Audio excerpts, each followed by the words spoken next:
remonte à bien loin tout ça. Là, je dois avoir 15 ans, là, avec les copains, là, on jouait dans la rue. On gagnait notre vie comme ça. On faisait les terrasses, on faisait les plages. C'était une bonne période, insouciante, on va dire. On écoutait Django, mais Django, personne ne jouait cette musique parce que là-bas, c'était plus le flamenco que le jazz. Et là où j'ai grandi, il y avait beaucoup de gitans qui jouaient du flamenco. Dans le sud, j'ai pas joué très longtemps, en fait, parce que je suis monté assez rapidement à Paris.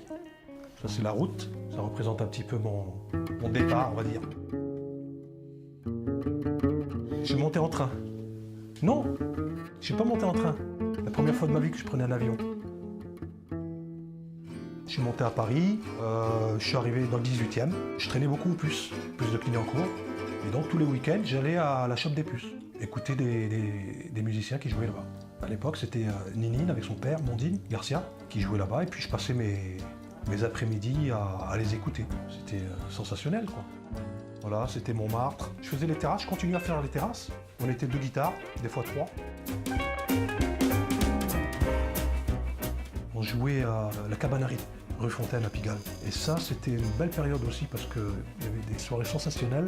On adorait toute la période d'années 30, 40, 50. On se retrouvait à faire des soirées, swing. Et ça vivait vraiment comme à l'époque. C'était vraiment l'explosion totale, l'éclat total, quoi. Ça devait être en 85, 86. Les avages. Quand on allait donc à la cabane à rythme, il y avait la Nouvelle Ève, le bal à jour, il y avait la Java. De là, après, on a trouvé un endroit qui s'appelait la Guinguette du Martin Pêcheur. Quand on a débarqué là-bas, il n'y avait pas d'électricité, ça marchait au groupe. Tu vois, quand tu regardes des photos comme ça, tu croirais dans les années 40, 50. Et à la Guinguette, si tu veux, des fois, il y avait des gens qui venaient, mais tu avais jusqu'à 700-800 personnes, quoi.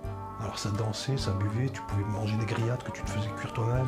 Il y avait un feu de bois, il y avait des jeux à l'ancienne, tout ça. C'était vraiment super chouette. Là, c'est le bal à jour. Il y a plusieurs joueurs, on jouait sur le balcon, comme les orchestres à l'époque. Il y a les As de Paris, tu vois, en swing, dans le style Django années 40, avec la clarinette. François, la batterie. La première fois où on a tapé le bœuf, ça a été le flash total. Aujourd'hui même, on joue encore ensemble. Là, on a une photo des accroche-cœurs. C'était une photo prise au bal à jeu. Et j'ai rencontré Victor Lyd.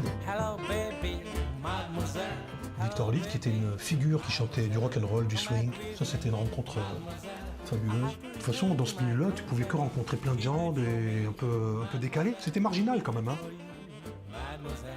Come back with me, mademoiselle. I have to return to my company.